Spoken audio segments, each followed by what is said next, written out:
Are the people most opposed to Donald Trump actually aiding his election?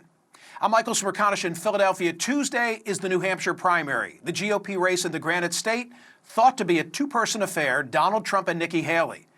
If Trump becomes the first non-incumbent Republican to win both the Iowa caucus and an open New Hampshire primary, he will be the de facto nominee of his party.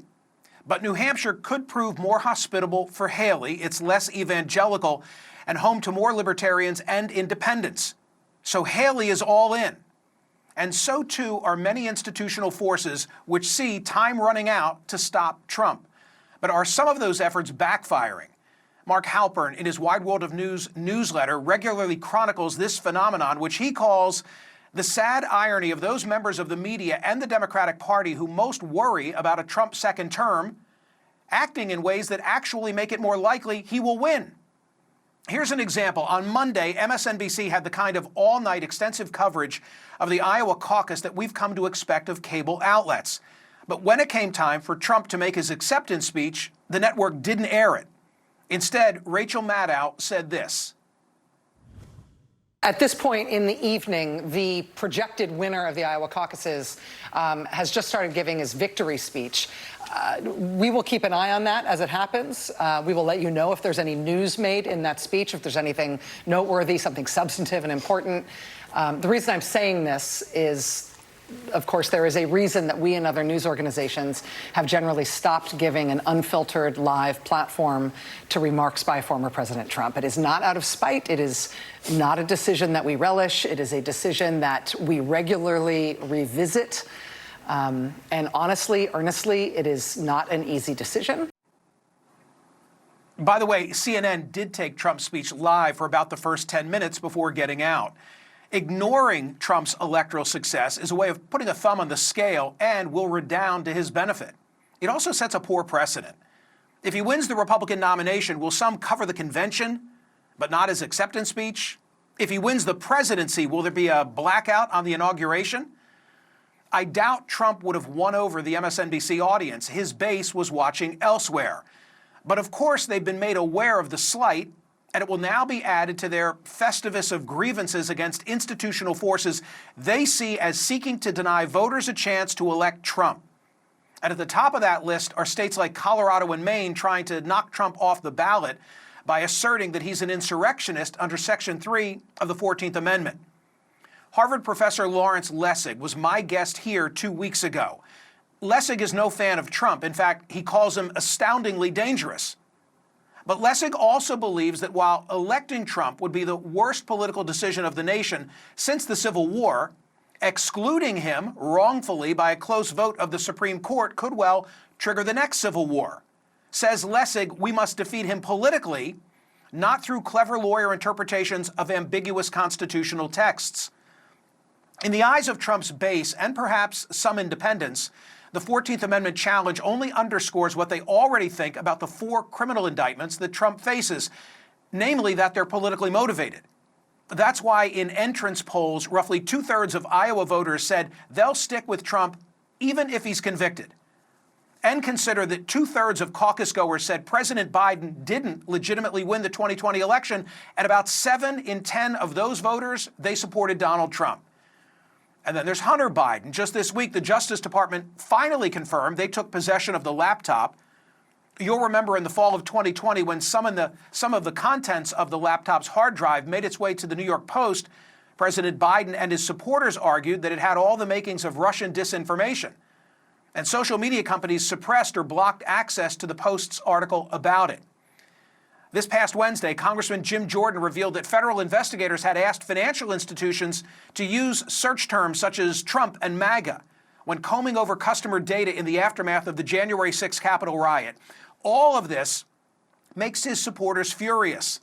They see an establishment aligned against Trump, especially the media, and even where they don't rely on the outlets, they're aware of how they seem to be working in concert to defeat their candidate.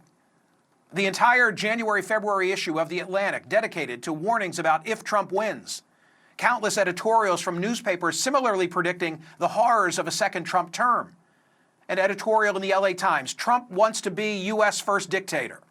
The New York Times, why a second Trump presidency may be more radical than his first. Rolling Stone, every awful thing Trump has promised to do in a second term. And The Atlantic, Trump wants revenge and so does his base. All of the criticism it preaches to the converted. And it causes MAGA to close ranks around their candidate, even when his statements are outrageous and playing on racist tropes. Consider the way that his comment that illegal migrants are poisoning the blood of the nation. It's been shown on a loop. But GOP primary voters, they like what they heard. 81% of them, they agree with Trump. And immigration and the economy were also the biggest issues for Iowa caucus goers, with over a third naming each as their most important issue in their vote.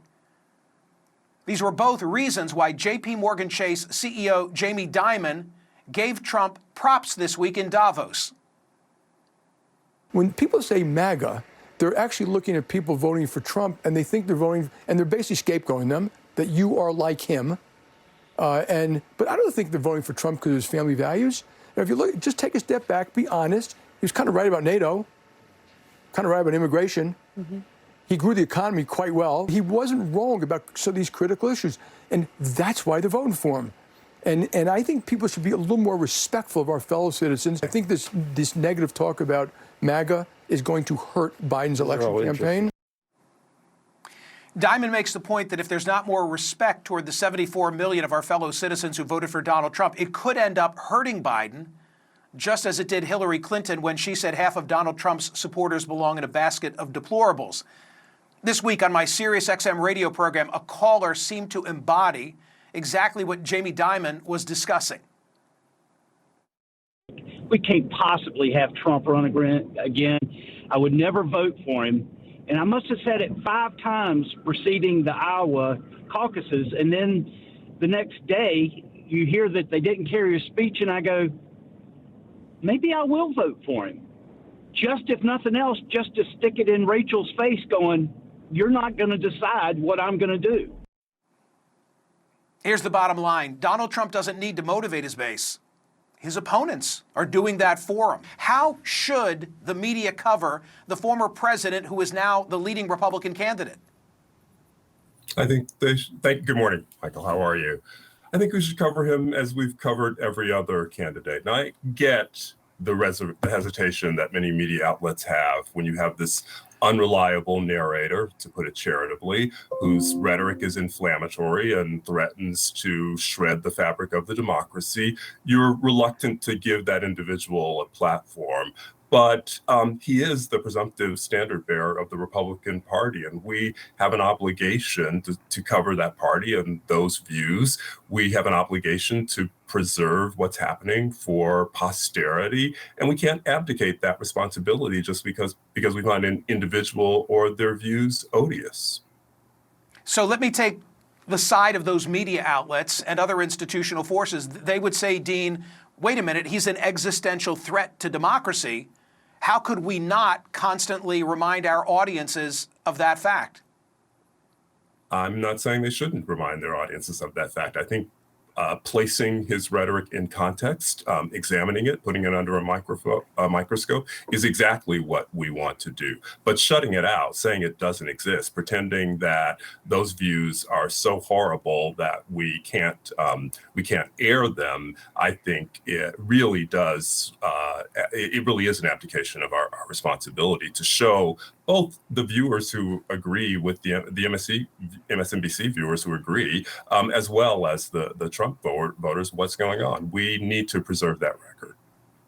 And Dean Whitaker, as I said in my opening commentary, if you carry it to its logical conclusion, if he should win the nomination, okay, here comes the Republican National Convention in Milwaukee. How do you cover it? You know, what do? You're covering it Monday, Tuesday, Wednesday, but not the night that he makes an acceptance speech. And then fast forward, if he should win the presidency, now it's inauguration day. You know, now what? Right. Correct. And as you said, that's just fueling the antipathy of the individuals on in his base who think that these institutions are against him and by proxy against them as well. We have to figure out a way to cover this, again, to examine it, to place it under a microscope, to help people place Trump and his views in context, but we can't put our head in the sand and pretend it doesn't exist, or again, say that it's too awful for us to air. Do you think that some of the difficulty that the media is having in coming to terms with how to handle Trump is born of a belief that in 2016 he was given too much free airtime, and the mindset is one of, well, we don't want to do that again. So now it's as if they're going completely in the opposite direction. Correct. The pendulum has swung in exactly the opposite direction. I think media outlets in 2016 were fascinated by Trump. They didn't think he was a serious candidate. They didn't think there was any way possible that he would win. And so he was covered as a curiosity, not as someone who ultimately would ascend to the highest office, in the land.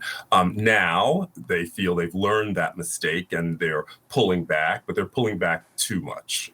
Again, he is, as I said, the presumptive standard bearer of the Republican Party. He has to be covered as you would cover any other serious candidate for this office.